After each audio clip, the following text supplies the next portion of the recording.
കഴിഞ്ഞ 43 വർഷമായിട്ട് പട്ടം വാർഡിൽ നേരിടുന്ന പ്രശ്നങ്ങൾക്ക് പരിഹാരം കാണാനായിട്ട് അവരൊരു മാറ്റം ആഗ്രഹിക്കുമ്പോൾ അവർ വിചാരിക്കുന്നത് വികസനം എന്ന് പറഞ്ഞാൽ അവരുടെ പ്രവർത്തകരുള്ള വീടുകളുടെ മുന്നിലുള്ള റോഡുകൾ ടൈലിടുന്നതും അതല്ല എങ്കിൽ ഏതെങ്കിലും ഒരു കുളം, ഇവിടുത്തെ ഒരു 3-4 കുളമൊക്കെ നവീകരിക്കുന്നു എന്ന പേരിൽ ഇത് പ്രതികാരം നടത്താനുള്ളൊരു സ്ഥലമല്ല. ഇത് ജാതി മത വർഗ വർണ്ണ ഭേദമന്യേ, രാഷ്ട്രീയ ഭേദമന്യേ ഇവിടുത്തെ ജനങ്ങളുടെ വികസനമാണ്. അവസാനത്തെ വരിയിൽ നിൽക്കുന്ന അവസാനത്തെ ആളിന് പോലും വികസനം ഉണ്ടാകണം എന്ന ദൃഢനിശ്ചയത്തോടു കൂടി പ്രവർത്തിക്കുന്ന ഒരു നേതാവിൻ്റെ മുന്നിലാണ് ഞങ്ങളെല്ലാം. ഞാൻ ചോദിക്കുന്നത്, കഴിഞ്ഞ 5 വർഷവും ഇല്ലാത്ത വികസനം ഈ 10 ദിവസത്തിനുള്ളിൽ അദ്ദേഹത്തിന് എങ്ങനെ ചെയ്യാൻ പറ്റും? ഏറ്റവും കൂടുതൽ നിയമന അഴിമതിയും ഏറ്റവും കൂടുതൽ അഴിമതിയും നടന്ന ഒരു സ്ഥലം ശരിക്കും പറഞ്ഞാൽ ഈ പട്ടം വാർഡിൽ തന്നെയാണ്. വികസനം നടന്നത് സ്വന്തം വീട്ടിലായിരിക്കും, പക്ഷേ ഈ വാർഡിനകത്ത് വികസനം നടന്നിട്ടില്ല. നമസ്കാരം. തിരുവനന്തപുരം കോർപ്പറേഷനിലെ ഏറ്റവും പ്രധാനപ്പെട്ട ഒരു വാർഡാണ് പട്ടം വാർഡ്. അതായത് ഡെപ്യൂട്ടി മേയറുടെ സ്വന്തം വാർഡാണ് ഇത്. ഈ വാർഡിൽ എന്തുമാത്രം വികസന പ്രവർത്തനങ്ങളാണ് ഈ 5 വർഷത്തിനിടയിൽ നടന്നിരിക്കുന്നത്. എന്തായാലും തദ്ദേശ തെരഞ്ഞെടുപ്പ് അടുത്തിരിക്കുന്ന സാഹചര്യത്തിൽ പട്ടം വാർഡിൽ കടുത്ത മത്സരം നടക്കുമെന്നാണ് പ്രതീക്ഷിക്കപ്പെടുന്നത്. കാരണം ഡെപ്യൂട്ടി മേയറുടെ മകളായ തൃപ്തി രാജാണ് ഇവിടെ LDF സ്ഥാനാർത്ഥി, UDF സ്ഥാനാർത്ഥിയുണ്ട്. അതുകൂടാതെ BJPയുടെ ശ്രീ അഞ്ജനയാണ് മത്സരിക്കുന്നത്.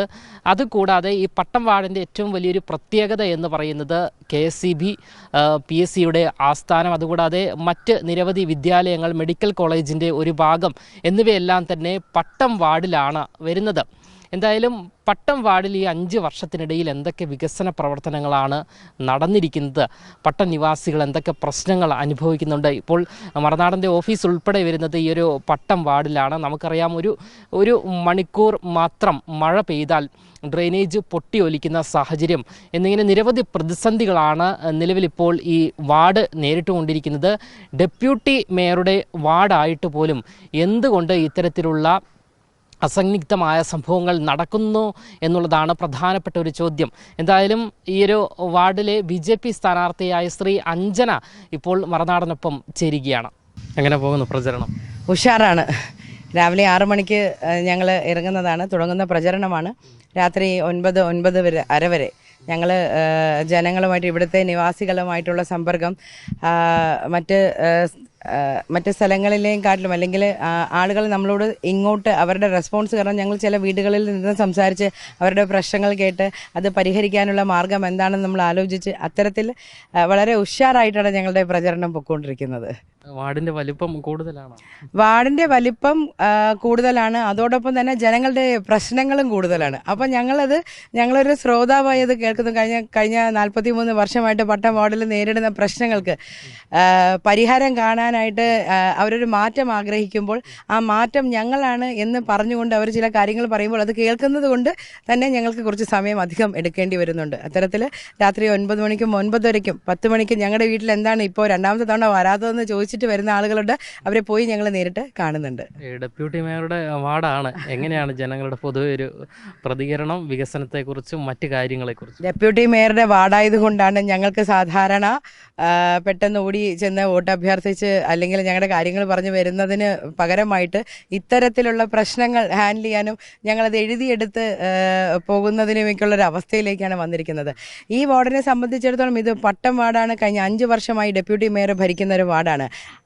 ഒത്തിരി ഫണ്ട് ഞാൻ ചെലവഴിച്ചു, ഇപ്പോൾ ഞാൻ എൻ്റെ കയ്യിൽ നിന്ന് ചെലവഴിച്ച് ഞാൻ ഈ വാർഡിൻ്റെ വികസനത്തിന് വേണ്ടിയിട്ട് നിൽക്കുന്നുണ്ട് എന്ന് പറയുന്ന ആളുകളുടെ ഒരു, അല്ലെങ്കിൽ എന്ന് പറയുന്ന അവരുടെ ഒരു പ്രത്യേകത എന്ന് പറയുന്നത്, അവർ വിചാരിക്കുന്നത് വികസനം എന്ന് പറഞ്ഞാൽ റോഡുകൾ ടൈലിടുന്നതും അവരുടെ പ്രവർത്തകരുള്ള വീടുകളുടെ മുന്നിലുള്ള റോഡുകൾ ടൈലിടുന്നതും അതല്ല എങ്കിൽ ഏതെങ്കിലും ഒരു കുളം, ഇവിടുത്തെ ഒരു 3-4 കുളമൊക്കെ നവീകരിക്കുന്നു എന്ന പേരിൽ 1,18,00,000 രൂപയുടെ ഫണ്ട് ഞങ്ങൾ അവിടെ വിനിയോഗിച്ചു എന്ന് പറഞ്ഞ് ഹോർഡിങ്സ് വെക്കുന്നതിനുമാണ് വികസനം എന്ന് തെറ്റിദ്ധാരണ അദ്ദേഹത്തിനുണ്ട്. അതല്ല വികസനം എന്ന് ഞങ്ങൾ നരേന്ദ്രമോദിയിലൂടെ ഞങ്ങൾ ഇവിടുത്തെ ജനങ്ങൾക്ക് കാണിച്ചു കൊടുക്കുന്നുണ്ട്. അപ്പോൾ ഞാൻ സൂചിപ്പിച്ചതുപോലെ പട്ടം വാർഡാണ്. ഇവിടെ ഏകദേശം അറിയാം, നമുക്ക് പ്രധാനപ്പെട്ട 3 സ്കൂളുകളുണ്ട്. അതിൽ ഏഷ്യയിൽ ഏറ്റവും വലിയ സ്കൂൾ സെൻറ്റ് മേരീസ് ഉണ്ട്. അതുപോലെ തന്നെ പട്ടം ഗേൾസ് ഹൈസ്കൂളുണ്ട്, കേന്ദ്രീയ വിദ്യാലയമുണ്ട്. ഇപ്പോൾ 2 ദിവസം മുമ്പ് ഞങ്ങൾ പട്ടം സെൻറ്റ് മേരീസ് സ്കൂളിൻ്റെ തൊട്ട് പുറകിൽ നിന്ന് ഞങ്ങളൊരു വീഡിയോ എടുത്തിട്ടുണ്ടായിരുന്നു. ആ വീഡിയോയിൽ ഈ കേശവദാസപുരത്ത് പട്ടത്തുള്ള എല്ലാ കടകളുടെയും മാലിന്യം വന്നടയുന്നത് ഈ സ്കൂളിൻ്റെ തൊട്ട് പുറകിലെ കുറച്ച് സ്ഥലത്തിലാണ്. കൃത്യമായിട്ടുള്ള മാലിന്യ നിർമ്മാർജ്ജനം നടത്താത്തത് കൊണ്ട് ഉണ്ടാകുന്ന എല്ലാ പ്രശ്നങ്ങളും ഈ വാർഡിനകത്തുണ്ട്. കൃത്യമായിട്ടുള്ള ഡ്രെയിനേജ് സംവിധാനം, പ്രോപ്പർ ഡ്രെയിനേജ് സംവിധാനമില്ല. ഇപ്പോൾ നമ്മൾ നിൽക്കുന്നത് ഒരു കുളത്തിൻ്റെ മുന്നിലാണ്. ഈ കുളത്തിൻ്റെ പ്രത്യേകത 1.5 ഏക്കർ ഉണ്ടായിരുന്ന ഒരു കുളം ഇപ്പോൾ ഏകദേശം ഒരു 10-15 സെൻറ്റിൽ ഒക്കെ ചുരുങ്ങിപ്പോയിട്ടുണ്ട്. വികസനം ചുരുക്കത്തിലാണ് എന്നുള്ളതാണ് നമ്മളിതുവഴി കാണിക്കാൻ പറ്റുന്നത്. കുറേ വേസ്റ്റുകൾ എവിടെയാണ് വരുന്നത്, ഇതിൽ നിന്നും ഒരു ഓട മറ്റു സ്ഥലത്തേക്ക് പോകുന്നുണ്ട്. അപ്പോൾ പ്രോപ്പർ ഫിൽട്രേഷൻ ഇല്ലാത്തത് കൊണ്ട് തന്നെ ഡ്രെയിനേജുകൾ ഓവർഫ്ലോ ആകുന്നുണ്ട്. സ്കൂൾ കുട്ടികൾ ഈ ഡ്രെയിനേജിൽ ചവിട്ടിയാണ്. നമ്മൾ ഭാവി തലമുറയെ വാർത്തെടുക്കുന്ന പ്രക്രിയയിലൂടെയാണ് നമ്മളിപ്പോൾ പൊയ്ക്കൊണ്ടിരിക്കുന്നത്. അപ്പോൾ ഏറ്റവും കൂടുതൽ കുട്ടികൾ പഠിക്കുന്ന ഈ വിദ്യാലയത്തിലെ വിദ്യാർത്ഥികൾ ഈ ഡ്രെയിനേജ് മാലിന്യം ചവിട്ടിയിട്ടാണ് ക്ലാസ്സിലേക്ക് പോകുന്നതും തിരിച്ചിറങ്ങുന്നതും. അതുകൊണ്ടുണ്ടാവുന്ന പ്രശ്നങ്ങൾ എന്താണ്? കുട്ടികളുടെ ആരോഗ്യം സംരക്ഷിക്കുക എന്നുള്ളത് ഈ വാർഡിലെ കൗൺസിലർ ചെയ്യേണ്ട ഏറ്റവും പ്രധാനപ്പെട്ട കാര്യമാണ്. ഇത് മെഡിക്കൽ കോളേജ് ഉൾപ്പെടുന്ന ഒരു സ്ഥലമാണ്. മെഡിക്കൽ കോളേജിൻ്റെ ഓപ്പോസിറ്റുള്ള സ്ഥലമാണ്. അവിടെ ഒരു ചെറുകരക്കോണം കുളമുണ്ട്. ആ കുളത്തിൻ്റെ നവീകരണം എന്ന പേരിൽ 1 കോടിയിലപ്പുറമായിട്ടൊരു പദ്ധതി അവിടെ കൊണ്ടുവന്നൊരു ഫലകം വെച്ചത് മേയറെ കൊണ്ട് ഉദ്ഘാടനം ചെയ്യിച്ചിട്ട് അവിടെ നടക്കുന്നതെന്ന് പറഞ്ഞാൽ അവിടുത്തെ എല്ലാ സ്ഥലങ്ങളിലെയും വേസ്റ്റ് ഡ്രെയിനേജ് ഉൾപ്പെടെ ആ കുളത്തിലേക്കാണ് വരുന്നത്. അത് നിങ്ങൾ തീർച്ചയായിട്ടും ചെന്ന് കാണണം. ഇത്തരത്തിൽ ഒരു സ്ഥലത്തും റോഡിൻ്റെ നവീകരണം മാത്രമാണ്. റോഡിൻ്റെ നവീകരണം നടന്നിട്ടുണ്ടോ എന്ന് പറഞ്ഞാൽ പനച്ചുമൂട് റെസിഡൻസ് അസോസിയേഷൻ, കേന്ദ്രീയ വിദ്യാലയയുടെ തൊട്ടടുത്തുള്ള പനച്ചുമൂട് റെസിഡൻസ് അസോസിയേഷനിൽ ഈ കഴിഞ്ഞ 5 വർഷമായിട്ട് യാതൊരുവിധ വികസനവും വന്നിട്ടില്ല. അത് റോഡിൻ്റെ ആണെങ്കിലും ഡ്രെയിനേജിൻ്റെ ആണെങ്കിലും ലൈറ്റുകളുടെ ആണെങ്കിലും. അപ്പോൾ അത് കഴിഞ്ഞ തവണ അദ്ദേഹത്തിന് വോട്ടുകൾ കിട്ടാത്തൊരു സ്ഥലമായതുകൊണ്ട് അത്തരത്തിലുള്ളൊരു എന്താ പറയുക, ഇത് പ്രതികാരം നടത്താനുള്ളൊരു സ്ഥലമല്ല. ഇത് ജാതി മത വർഗ വർണ്ണ ഭേദമന്യേ, രാഷ്ട്രീയ ഭേദമന്യേ ഇവിടുത്തെ ജനങ്ങളുടെ വികസനമാണ്. അതിദാരിദ്ര്യ മുക്തമാണ് കേരളം എന്ന് പറയുന്നുണ്ട്. ഈ വാർഡിലേക്ക് വരണം. ഇതൊരു എലൈറ്റ് വാർഡാണെന്ന് പറയുന്നത്, ഇതൊരു നഗരത്തിൻ്റെ ഹൃദയമാണ്. ഈ വാർഡിലേക്ക് വരണം. ഞങ്ങൾ കാണിച്ചു തരാം ഇവിടുത്തെ ജനങ്ങളുടെ ബുദ്ധിമുട്ട് എന്നുള്ളത്. അത് ഏതൊരു കൃത്യമായി കുടിവെള്ളം എത്താത്തതിൻ്റെ, കൃത്യമായി ഡ്രെയിനേജ് സംവിധാനങ്ങളില്ലാത്ത, അതുപോലെ തന്നെ പദ്ധതികൾ ഇവരിലേക്ക് എത്താത്ത, അങ്ങനെ 100 കണക്കിന് പ്രശ്നങ്ങൾ ഈ വാർഡിലെ ജനങ്ങൾ നേരിടുന്നുണ്ട്. അപ്പോൾ ഈ പട്ടം വാർഡിൽ എനിക്ക് തോന്നുന്നു പൊതുവെ കുളങ്ങളുടെ എണ്ണം കൂടുതലാണ്. തീർച്ചയായിട്ടും ഉണ്ട്. ഒത്തിരി കുളങ്ങളുണ്ട്. ആ കുളങ്ങളുടെ അത് നിങ്ങൾ ഒന്ന് പട്ടം വാർഡിലൂടെ കറങ്ങിയാൽ ഹോർഡിങ്സുകളുടെ എണ്ണം എടുത്തു കഴിഞ്ഞാൽ കുളങ്ങളുടെ എണ്ണം എടുക്കാൻ പറ്റും. അതാണ് ശരിക്കും പറയുന്നത്. അതാണ് നവീകരണം എന്ന് പറയുന്നത്. ഈ നവീകരണം അല്ലെങ്കിൽ അദ്ദേഹത്തിൻ്റെ തൃപ്തി എന്ന് പറയുന്നത്, അദ്ദേഹത്തിനാണ് തൃപ്തിയുള്ളത്. ജനങ്ങൾക്ക് ഇവിടെ തൃപ്തിയില്ല എന്നുള്ളത് ഞങ്ങൾ വീടുകളിലേക്ക് ചെല്ലുമ്പോൾ ഞങ്ങൾക്ക് അറിയാൻ പറ്റുന്നുണ്ട്. പൊതുവെ വാർഡിൽ കടുത്ത മത്സരമായിരിക്കും. എന്താണൊരു വാർഡിൽ ഞങ്ങൾക്ക് കാണിച്ചു കൊടുക്കാൻ പറ്റുന്നത് നരേന്ദ്രമോദി കഴിഞ്ഞ ഇത്രയും നാളുകളായി ഈ ഭാരതത്തിൽ കൊണ്ടുവന്ന വികസനമാണ്. കഴിഞ്ഞ 60ഓളം വർഷങ്ങൾക്ക് മുന്നേ ഭാരതം എങ്ങനെയായിരുന്നു എന്നുള്ളതും അതിനുശേഷം ഭാരതത്തിൽ എന്തെല്ലാം വികസനം ഉണ്ടായിട്ടുണ്ട്, നരേന്ദ്രമോദി വന്നതിന് ശേഷം ഒരൊറ്റ അഴിമതി നമുക്ക് കണ്ടുപിടിക്കാൻ ഇവർക്കാർക്കും സാധിച്ചിട്ടില്ല. അതുപോലെ തന്നെ ഈ പറയുന്ന പോലെ ജനങ്ങളുടെ ഏറ്റവും അവസാനത്തെ വരിയിൽ നിൽക്കുന്ന അവസാനത്തെ ആളിന് പോലും വികസനം ഉണ്ടാകണം എന്ന ദൃഢനിശ്ചയത്തോടു കൂടി പ്രവർത്തിക്കുന്ന ഒരു ഈ പറയുന്ന പോലെ 24 പ്രവർത്തിക്കുന്ന ഒരു നേതാവിൻ്റെ മുന്നിലാണ് ഞങ്ങളെല്ലാം. അദ്ദേഹത്തിൻ്റെ നേതൃത്വത്തിലാണ് ഞങ്ങളെല്ലാം ഉള്ളത്. ഞങ്ങൾക്ക് വേണ്ടത് ഇവിടുത്തെ സാധാരണക്കാരുടെ വികസനമാണ്. ഇപ്പോൾ എന്നെ സംബന്ധിച്ചിടത്തോളം ഞാൻ ടെക്നോ പാർക്കിലെ ഒരു ഉദ്യോഗസ്ഥയായിരുന്നു. ഈ ഒരു എനിക്കൊരു നിയോഗം പോലെ ഇത് വന്നപ്പോൾ എന്നോട് ബഹുമാനനായിട്ടുള്ള സംസ്ഥാന അധ്യക്ഷൻ പട്ടം വാർഡിൽ മത്സരിക്കണമെന്ന് പറഞ്ഞപ്പോൾ ഞാൻ എൻ്റെ ജോലിയുടെ കാര്യം പറഞ്ഞപ്പോൾ അദ്ദേഹം പറഞ്ഞു, ജനങ്ങളെ സേവിക്കുക എന്നുള്ളതും ഒരു കർത്തവ്യമാണ്, നിങ്ങളുടെ ഒരു നിയോഗമാണ്, അത്തരത്തിൽ നിങ്ങൾ ഇറങ്ങണം എന്ന് പറഞ്ഞു. അതിൻ്റെ കൃത്യം 7ാമത്തെ ദിവസം എൻ്റെ ജോലിയിൽ നിന്നും എന്നെ ടെർമിനേറ്റ് ചെയ്തിട്ടുണ്ടായിരുന്നു.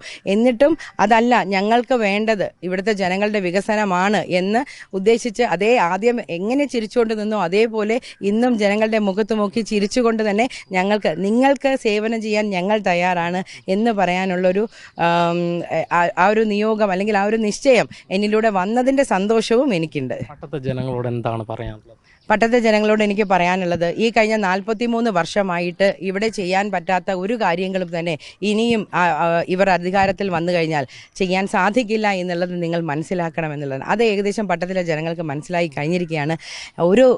ഇത്തവണ ഞങ്ങൾക്കൊരു ചാൻസ് തരികയാണ് എങ്കിൽ തീർച്ചയായിട്ടും എന്താണ് ഞങ്ങളുടെ സംസ്ഥാന അധ്യക്ഷൻ കുറച്ച് ദിവസം മുമ്പ് പറഞ്ഞിരുന്നു, BJP തിരുവനന്തപുരം കോർപ്പറേഷൻ ഭരിക്കാൻ 98% സാധ്യതയുള്ളൊരു സമയത്തിലൂടെയാണ് നമ്മൾ കടന്നുപോയിക്കൊണ്ടിരിക്കുന്നത്.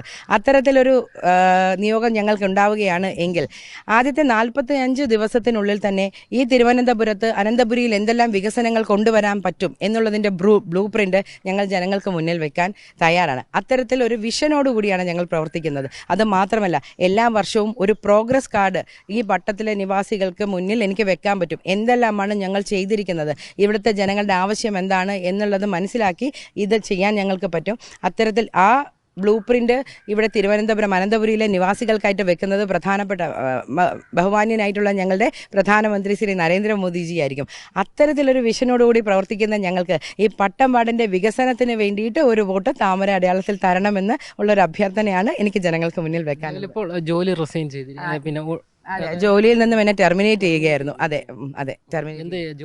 ഞാൻ ടെക്നോ പാർക്കിൽ മെഡ്വാൻസ് എന്ന് പറയുന്ന ഒരു കമ്പനിയിലെ മെഡിക്കൽ കോഡറായിട്ട്, സീനിയർ മെഡിക്കൽ ലീഡായിട്ട്, മെഡിക്കൽ കോഡറായിട്ട് വർക്ക് ചെയ്യുമായിരുന്നു.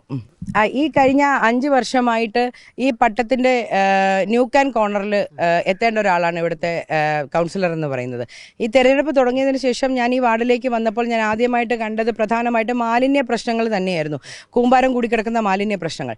ഇവിടെ മെഡിക്കൽ കോളേജിൻ്റെ ഓപ്പോസിറ്റായിട്ട് ചെറുകരക്കോണം കുളമുണ്ട്.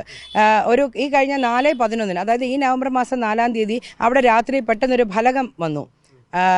നവീകരിച്ച കുളം ഉദ്ഘാടനം ചെയ്യുന്നു മേയർ ആര്യ രാജേന്ദ്രൻ.